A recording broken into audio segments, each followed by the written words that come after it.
before you go down and type that comment in the comment section, this video isn't what you think it is. Listen, I've done this trick like 3 separate times, and every time I do it, someone looks at the thumbnail and the title, and they immediately jump to conclusions. This video is not what you think it is. Just hear me out, alright? Alright, with that out of the way, hey gamers! Gecko here. Recently, I made 2 separate videos on this channel about Galleon, the newest character in Granblue Fantasy Versus Rising. These were both stream highlight videos in which I went over my experiences learning her kit and then playing against you guys in the open park of Granblue. I think they're both pretty decent videos. The second one, while being a lot longer, is one that I enjoy more just because it shows how cool you guys are. There's a lot of dumb things that you guys did in the lobby that really made me laugh, and I had a great time while playing the game. However, I got a couple of comments on the first video asking me if I could make a video on why I hate Granblue. This was not an insignificant amount of comments either. Several people were saying if I don't like the game, I just shouldn't play it, and they want me to explain why I don't like the game. So here it is. Here's the reason that I don't like Granblue Fantasy Versus Rising. Hell, the reason I hate Granblue Fantasy Versus Rising. I don't. Now, I'm sure this comes as a bit of a shock to you, and I'm sure that there's some people typing out a very angry comment right now, but hear me out, because I'm pretty sure I know where these critiques come from. I've been very vocal about a certain aspect of Granblue in the past, and there was something in one of these videos that could lead people to think that I just hate the game. If you don't know, when Granblue Fantasy Versus Rising released, I made a video talking about the free edition of the game. And in the Galleon video, I make a joke saying that I'm watching the Galleon guide in order to play less Granblue. Now, let's tackle these one at a time. Let's go for the easier one. The joke was generally in poor taste, I will admit that. With the power of hindsight, I think it's very easy to see that this was a joke, because I said I want to play as little Granblue as possible, and then played the game for 3 hours. If you don't know, most of my streams are normally around 3 hours long, so this was an average fighting game stream. I didn't give Granblue any less time than I would any other fighting game. In fact, the whole stream was 4 hours, because I spent an hour playing Hunter x Hunter. I didn't want to cut into Granblue's time too much. So, to me, it was simply a joke. I was going to play the same amount of Granblue no matter what. However, looking back, I should have probably cut that joke. Most people who saw that video weren't in the stream, so they didn't get the context of I'm going to be playing this for 3 hours. So it looks like it's in very poor faith. That's my bad. In the future, I'll be better and not put stupid jokes like that at a game's expense at the start of the video. I'm sorry. There's no real good excuse for this one. So, onto the free edition. Like I said earlier, back when Granblue came out, I made a video about the free edition of the game, and I was pretty critical about the whole thing. I actually went back and watched the video before I started to see how critical I was, and I still kind of agree with most of my points. I really wanted to be like, oh, I was so wrong. I was so stupid. But no, my opinion really hasn't changed too much on that one, unfortunately. If you don't know, Granblue Fantasy Versus Rising has 3 separate editions of the game that you can buy. It has the free edition, it has the standard edition, and it has a deluxe edition. The free edition retails for around £40 British, and the deluxe edition goes for £61.99. The deluxe edition also only gets you the first season of characters, so if you buy the deluxe edition, you still need to buy Season Pass 2. Inside Granblue as well, there is a shop type thing, as well as battle pass systems that expect you to be able to pay for a premium track. Now, the argument I make in the video is basically if you're offering a free edition of a game, you could have put a little bit more effort into it and got more money out of it. If you don't know, the free edition lets you play 4 separate characters. That was free. If you don't know, the free edition lets you play 4 separate characters, Gran, and then 3 rotating characters. It lets you go into most of the modes apart from room matches. Now, like I said in that video, if you're a Gran player, this is a fucking amazing deal.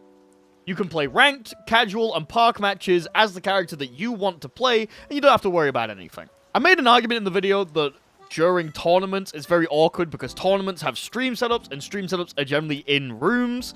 so people can go in and then stream the match on screen. And I still kind of agree with that, but it doesn't seem to have been as big of a problem as I thought it was going to be at the time of recording. I basically had it in my head that there was going to be this nightmare dystopia where someone was a really good Gran player, but they only played on the free version, and they just weren't allowed into tournament. But also, if you're going into tournaments for these kind of games, you're already kind of in the community. And if you're in the community, I imagine that you'd probably have paid for the game at some point. Especially now that it's on sale. Like, currently, Granblue is around £15 for the base version, which is a pretty decent deal. But I still stand by a lot of the things that I said. I hate the fact that live service monetization stuff has seeped its way into fully priced video games. I hate the fact that you can't just pay for a character on their own, especially considering if you have the base version of the game, you can buy a DLC character on its own. Also, having to pay like £40 for characters that came out in 2020, it's not the best. But eventually, I think this is just a matter of opinion. A lot of people say that I'm being too harsh and they see it as a demo. And to those people, I say, you're wrong. It's not a demo. It's an addition of the game. There's nowhere on any of their sites that say it is a demo of the game. The only place that Granblue says it's a demo is when you download it on Steam. There's a little demo tag at the top left. I would rather take the developer's words on everything rather than a little tag on Steam. If you start relying on the tags on Steam, you're going to start thinking that Dark Souls is a dating sim. It doesn't really work. Still, even after all that, I want to emphasize it's a good idea. It gets people's foot in the door. I just wish it was more consumer-friendly. I wish the free version let you just pay for a character. I wish it let you join rooms. That's basically what I mean. If you still disagree with me on that, that's completely fine. We're allowed to not see eye to eye on some things. Now, notice how these two things have nothing to do with the actual gameplay of Granblue. It has nothing to do with the game of Granblue Fantasy. So, how do I feel about the game? Well, I can tell you for one, I don't hate it. I actually kind of enjoy Granblue, but it's not my game. This is an opinion I have on quite a lot of fighting games recently. I enjoy them, I think they're fun, but it ain't for me. Now, what do I mean by that? Every fighting game has its own unique mechanics that you're gonna have to deal with. I like to refer to these as friction points. These are things that you're gonna chafe against the game with, and you're either gonna learn to deal with them, or even like them, or they're gonna bounce you right off the game. Every fighting game has these. A notorious example, Street Fighter V, the V system, where the more that you lose, the more you unlock the potential of your character. That was a system a lot of people did not like, and therefore they did not like playing Street Fighter V. Tekken 8 has the heat system, things like First Strike have the parries, and of course, Guilty Gear Strive has a lot of these. High damage, breaking the wall, easier combos and slower movement compared to other anime games. All of these things are friction points that people have to deal with when they first play Strive, and they are things that I have found to really enjoy. I was talking to a friend at a fighting game event recently who doesn't really play Strive. And the reason they said it is because Strive is a very demanding game. It's not high execution, but it is a very punishing game. You have to constantly be aware of what's happening, otherwise you're going to lose 75% of your health. And I've grown to really like that. But I also understand it's not for everyone. So what do I think are Granblue's friction points, at least for me? Well, there's two big ones, and you probably already know what they are. Simple versus motion inputs, and the combo limit.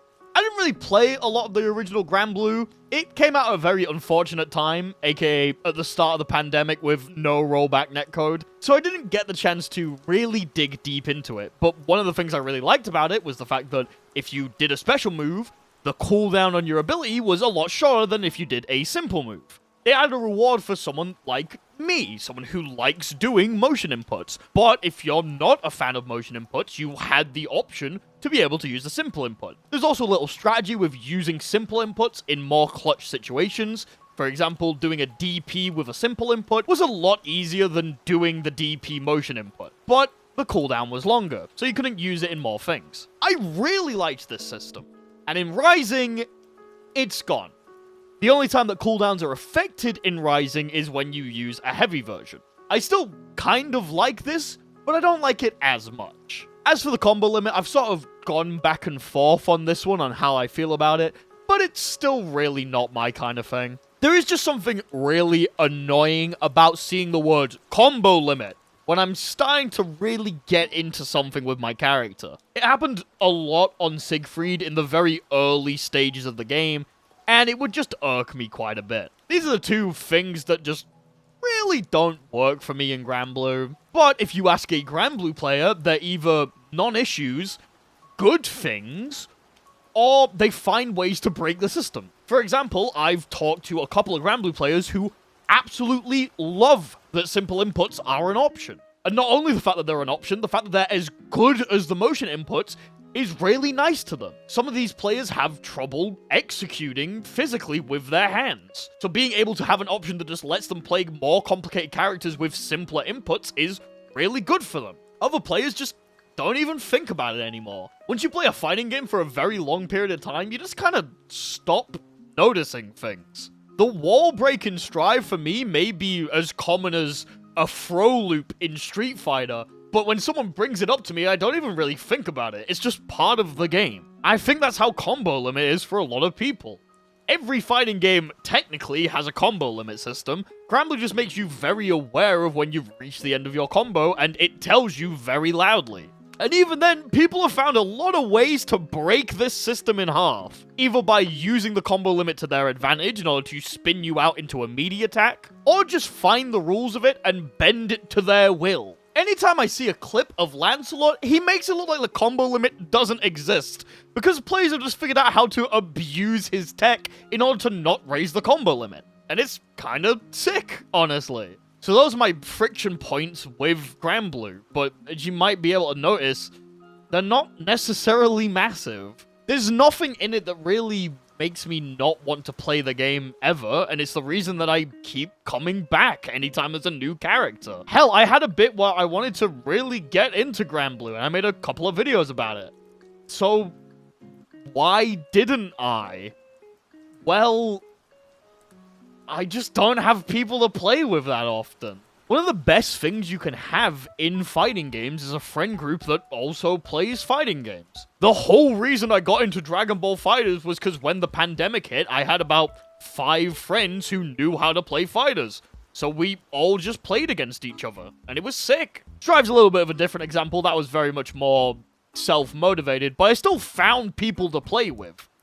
Granblue, though, I don't have anyone personal that I can just message and play a couple of games with. Sometimes I'll hop into some people's streams and play with them, and obviously sometimes I'll stream the game and play with people, but I don't have anyone to just message and start playing the game with. As for ranked, below the higher ranks, there doesn't seem to be that many matches. The whole reason I didn't continue the Siegfried series was that I was finding the same 3 people over and over again anytime that I would log in. It just wasn't fun content, so I stopped doing it. That doesn't mean I hate the game, I just don't play it. Like I said, it ain't my game. I can imagine a different timeline where I did stick with Granblue, and it is one of the games that I play pretty consistently. But for now, it's a game that I kind of enjoyed but missed the boat on. So I like to go in anytime there's a new character and see what's happening. It's like reconnecting with an old family member, someone you maybe see once a year. They show you all their cool toys and the things they're doing, and you get to catch up a little bit. It's a lot of fun, but it would be very different if they stayed around. Will I ever get into Granblue properly? Who knows? But just know, next time I make a Granblue video, I don't hate the game. In fact, I rather like it. There's a reason I play it more than Street Fighter or Tekken. Let's go with that. Okay, I do like Tekken. Tekken 8 is really fun. I just don't play Tekken for a different reason. It's not because I hate it, it's because I'm really bad. So yeah, those are my thoughts on Granblue. I hope that answered your question. I know it's hard to have a bit of a more nuanced discussion on the internet, and having critiques of something could mean that you just absolutely hate it, but I wish the free version was better so more people played the game. That's basically it. I also wish that, like, battle passes weren't a thing. Fucking hate battle passes. I hate them so much. Let me unlock the skin! I paid for the game! Let me unlock the skin! Was I being too harsh? Was I being too mean? Let me know in the comment section below. I think I've been pretty fair to Granblue. Especially considering the fact that I don't hate it. Yeah, you try to skip to the end of the video because you thought you could get the summary. You thought you could get the, ooh, scorching hot take of Gecko saying he hates it. No, go back and watch the full video, you dickhead. Unless you already watched everything, in which case, thank you. Thank you all for watching. I'm streaming later tonight, actually.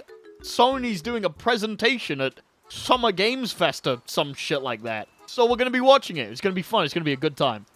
Thank you all for watching. I'll see you all later. Mwah!